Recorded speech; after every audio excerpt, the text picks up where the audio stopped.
Hello.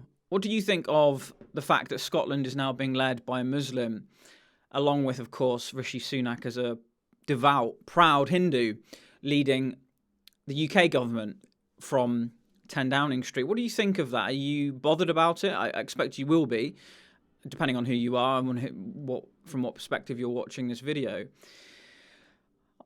I think we're in unprecedented historic days, both in the world and in the church. And of course, those two are intimately related and interconnected. I want to just make one main comment at the end of this, but I want to read an article to you now that I read earlier this morning. It's actually back from 2010.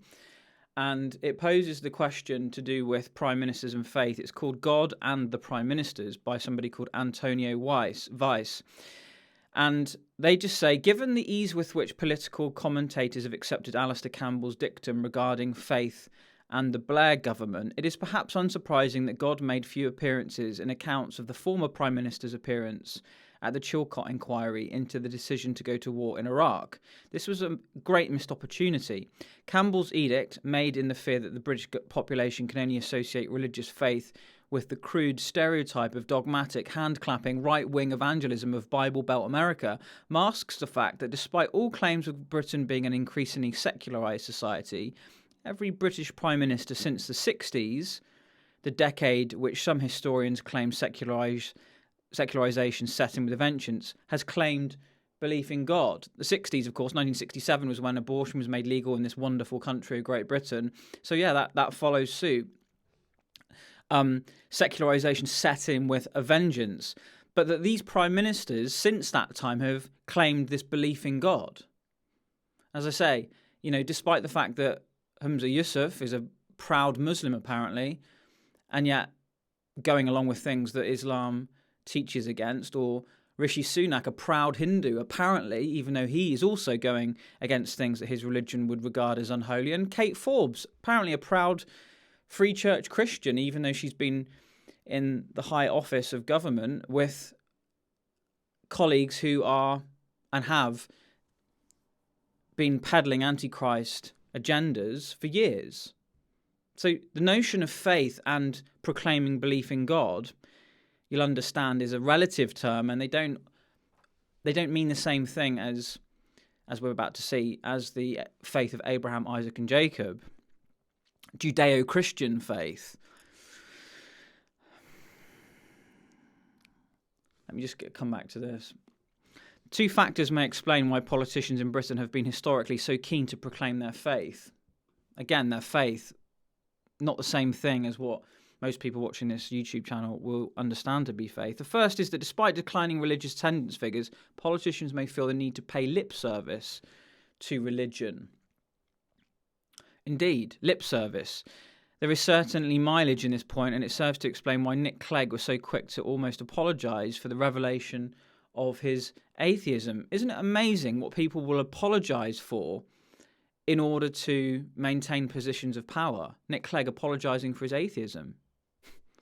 Or Tim Farron, wasn't it, who a number of years ago apologised or ended up being ousted from the Liberal Democrats because when he was asked about whether he believed in homosexuality being sinful or not, he struggled to give a straight answer to that. Isn't it amazing the tension that people, and Kate Forbes, I would say, is in that same bracket. I don't know how you can't, in my opinion, you can't maintain a political presence in the godless kind of political landscape that we have and still be a faithful Christian.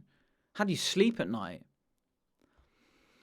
So Nick Clegg was an atheist. This is an example of the kind of intoxicating effect of power. Political leaders are more likely to be religious believers than the population at large. If we believe the late Robin Cook, sometimes whole cabinets have a faith culture, as he said of Tony Blair's. And sometimes, as in the case of Thatcher, it is the driving force in their lives. Blair's faith has often been crudely simplified in a bid to present him as a religious zealot. And then it goes on a bit. Secondly, his religion is socially liberal, much like his wife's, highlighted in his interview with gay magazine Attitude, where he suggested it was time for people to rethink his views on homosexuality. That's what I'm saying. extra biblical, and yet still claiming to be a Christian, still claiming to have faith. What is it that is being professed? It's lip service.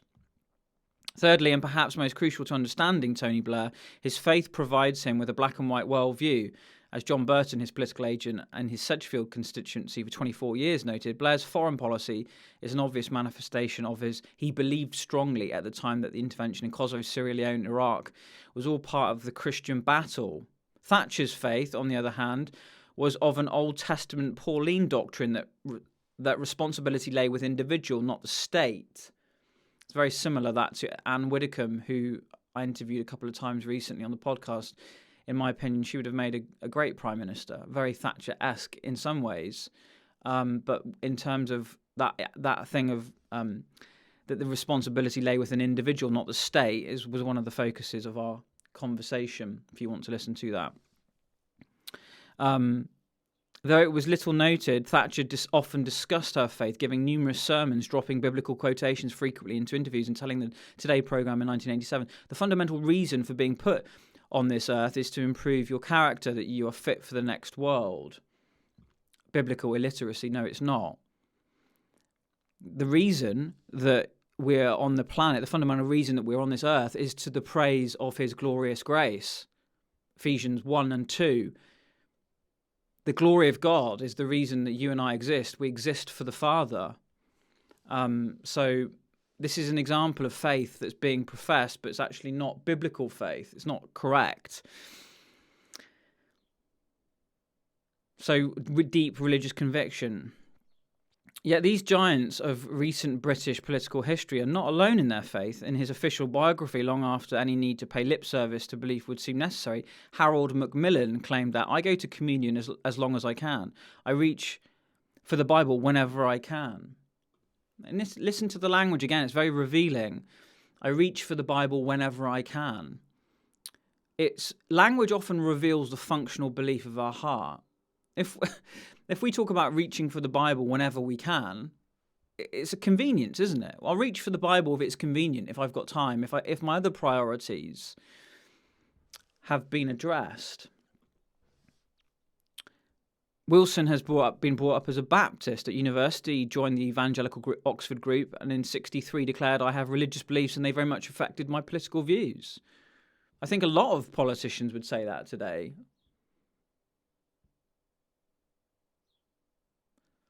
I don't know how genuine it can be, though. Again, this situation of Kate Forbes, I'm sure she would say, I have religious beliefs that very much affect my political views. But to the point at which you're able to say to a watching world, I believe in Jesus Christ, I believe he's the only way, the only truth, and the only life. And therefore, X, Y, and Z, what percentage of the things that the party that she is part of, how much of that would she be able to go along with if she's genuine? And you could apply that to Yusuf and to Sunak.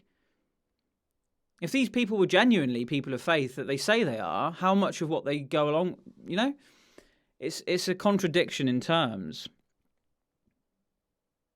In failing to give sufficient attention to these claims of religious faith, we miss an important historical trend, and this is what I want to finish with, and a vital factor in understanding the motivations and convictions of our political leaders. As Blair told the Holy Trinity Brompton Church in 2009, if you have religious faith, in the end, it's the most important thing in your life. It's not the adjunct, it's the core.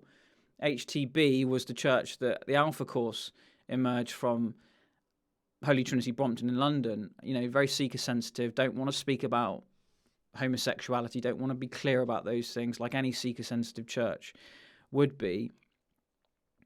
There was a reference in here as well to, I think it was Gordon Brown. Here we are, yeah. The Calvinist Presbyterian faith of Gordon Brown's upbringing in the Church of Scotland makes him just another in a line of believing prime ministers. So this declaration of faith, this line of believing prime ministers, and I think this is the main thing I want to finish with here. This bit here, it says, we miss an important historical trend in failing to give sufficient attention to these claims of religious faith, these claims of religious faith and historical trend.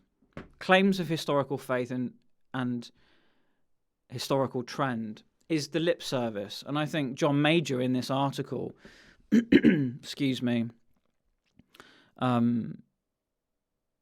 can't quite find it here, but John Major had commented that he didn't claim to have an understanding of all the theological intricacies. He was just, his understanding of faith was that he went, Major appeared rather hesitant. This is it. This is John Major, who came after Thatcher, I think, if my memory serves me correctly. Major appeared rather hesitant when discussing his faith on Radio 4, but still declared, I don't pretend to understand all the complex parts of Christian theology, but I simply accept it. At least he's honest. Professions of faith that are ignorant at best, and I think often worse than that, lip service, because the profession of the faith isn't in line with the faith itself. And therefore that brings me to the main thought, which is this historical trend, the trajectory that we have been on since the 60s and before that, but we're seeing now this effect of the church being irrelevant. The church is irrelevant. That's why it was closed at the drop of a hat a couple of years ago. And we're now seeing the fruit, the harvest, if you like, of an irrelevant church, disciples of which are not able to be in a political landscape and proclaim true Christian faith, biblical faith, because they know they wouldn't stand a chance in having any power. Thatcher being described there as dropping, sermons, and even Gordon Brown. And I don't know about Gordon Brown. He's a nice guy in the way he came across, but that doesn't make him a genuine Christian, does it? Just because he was a nice guy.